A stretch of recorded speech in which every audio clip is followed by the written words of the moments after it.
Liquor policy scam case में ED ने अरविंद केजरीवाल को 21 मार्च को गिरफ्तार किया था।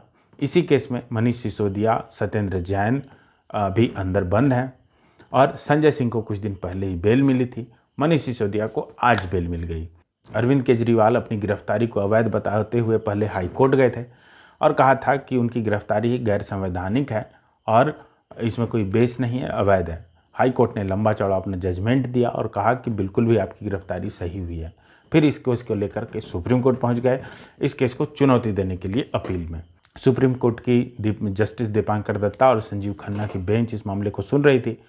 उन्होंने कहा कि आप जमानत क्यों नहीं लेते। अभिषेक मनु सिंघवी ने कहा कि इसलिए नहीं लेते क्योंकि ये केस ही अवैध है, गैर संवैधानिक है। ईडी के बहुत सारे विरोधों के बावजूद सुप्रीम कोर्ट ने अरविंद केजरीवाल को बेल दे दी। बेल 5 शर्तों पर दी है और ऐसे ये अंतरिम जमानत है। आपको बता दूं, बेल मुख्यतः 2 तरह के होते हैं। एक इंटरिम बेल होता है जिसे अंतरिम जमानत कहते हैं और दूसरा रेगुलर बेल होता है। इंटरिम बेल होता है किसी खास मकसद के लिए, किसी खास उद्देश्य के लिए आपको छोड़ा जाता है।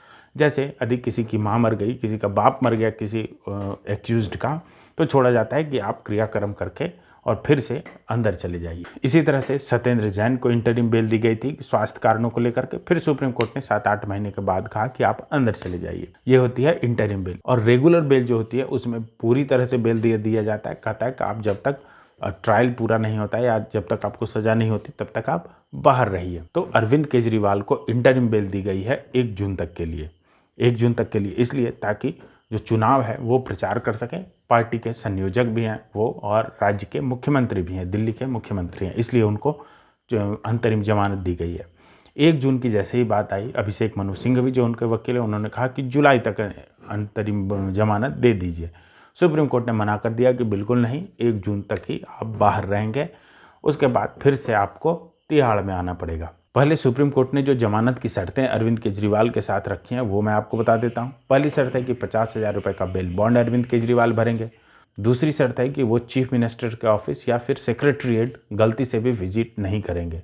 तीसरी शर्त है कि वो किसी भी ऑफिशियल ड्यूटी को नहीं निभाएंगे, किसी भी फाइल पर साइन नहीं करेंगे, बशर्ते कि गवर्नर ने उनका साइन नहीं मांगा हो। यदि गवर्नर को उनकी साइन की जरूरत पड़ती है तो अरविंद केजरीवाल को करना पड़ेगा। चौथी शर्त है कि Arvind Kejriwal liquor policy scam case में अपनी भूमिका को लेकर के कोई भी स्टेटमेंट नहीं देंगे। 5वीं और सबसे अंतिम बड़ी जो शर्त है, सबसे खतरनाक है, वो ये है कि अरविंद केजरीवाल किसी भी विटनेस से या एक्यूज्ड से इंटरैक्ट करने की कोशिश नहीं करेंगे, बातचीत करने की कोशिश नहीं करेंगे और इस केस से रिलेटेड किसी भी फाइल को छुएंगे भी नहीं। जैसे ही अरविंद केजरीवाल को बेल मिली, संजय सिंह ने अपना मुंह खोला और कहा कि सत्य परेशान हो सकता है पर हार नहीं सकता।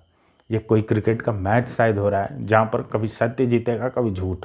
अब संजय सिंह शायद या तो पागल हैं या उनका दिमाग खराब है। उन्होंने एक बार भी ये बात नहीं बोली कि इन्हें अंतरिम जमानत मिली है। सुप्रीम कोर्ट ने कहा है कि आप 1 जून तक ही बाहर रहेंगे और 2 जून को आप फिर से सरेंडर करेंगे और जाकर के तिहाड़ जेल में जमा हो जाएंगे। और सुप्रीम कोर्ट ने जो लास्ट पैरा लिखा है अपने जजमेंट का, उसमें यह लिखा है कि इससे केस के मेरिट पर कोई भी प्रभाव नहीं पड़ेगा।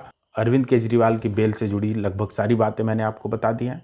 आपके क्या विचार हैं हमें कमेंट करके ज़रूर बताइए। साथ ही यदि आपके कोई सुझाव हैं तो वो भी आप हमें दे सकते हैं। साथ ही चैनल को ज़रूर सब्सक्राइब कीजिए और वीडियो को लाइक कीजिए।